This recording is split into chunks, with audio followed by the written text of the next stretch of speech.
Hello, Psychic Andrew Warnes.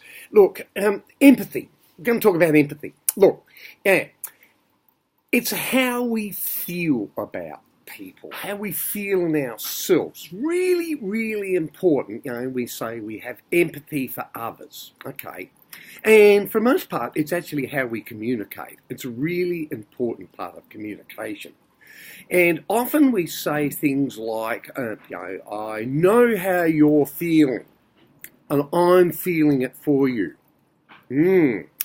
Big mistake. For you to feel something for someone else does nothing for you, and it does nothing for that other person. And you're going to say, no, you're right, it's important that I feel all this stuff. Only to a point. If you keep feeling that thing, it's actually doing damage to you. Not to mention just the pain you feel in your stomach or wherever you do feel it, it is actually a problem for you. And look, as I say, it's a wonderful sentiment. It actually gets you nowhere. So when we feel something in our stomach, yes, it's real. We get that. And I know you feel it. The big thing, though, is it really yours? Yeah, you might be feeling something about what your partner's done, or a friend's done, or a child's done, and you feel it in your stomach. And yes, and it could be yours. Don't get me wrong. Often, though, it's something to do with something else you're picking up, especially if you're a little bit psychic, and we call it an empath or clair empathy or something like that.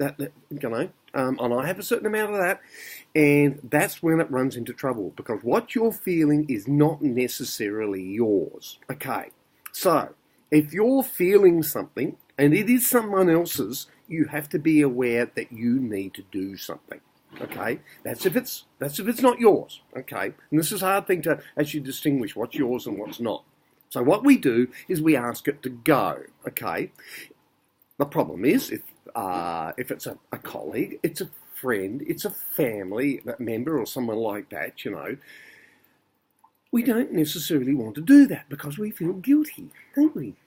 Anyway, so if you do nothing, it can harm you.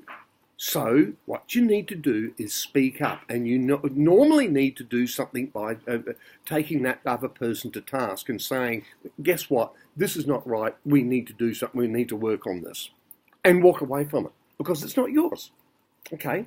And they need to do the same with you. So are you getting it? This is not easy, I get that.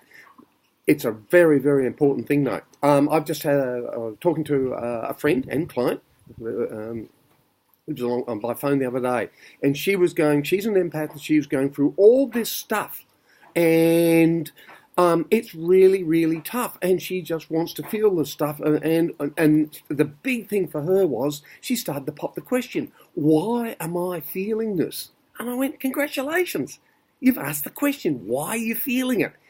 When you know, you've distinguished it, not so much the why, often you'll never know why. But when you start to distinguish it, you go, hang on, that means there's something there that I need to work on. It's a big thing. Now, you can't actually ask the why. What you can do is something there is between me and that other person. I need to do something here. I need to own up, be in my space, not carry that stuff for that person, because it does no good to carry someone else's stuff, emotional stuff. They've got to carry their own. You've got to carry yours. Bingo. And that's all it is, okay? So that's your bit for the week or for the month or until the next time we talk. You have a great time with being the empath.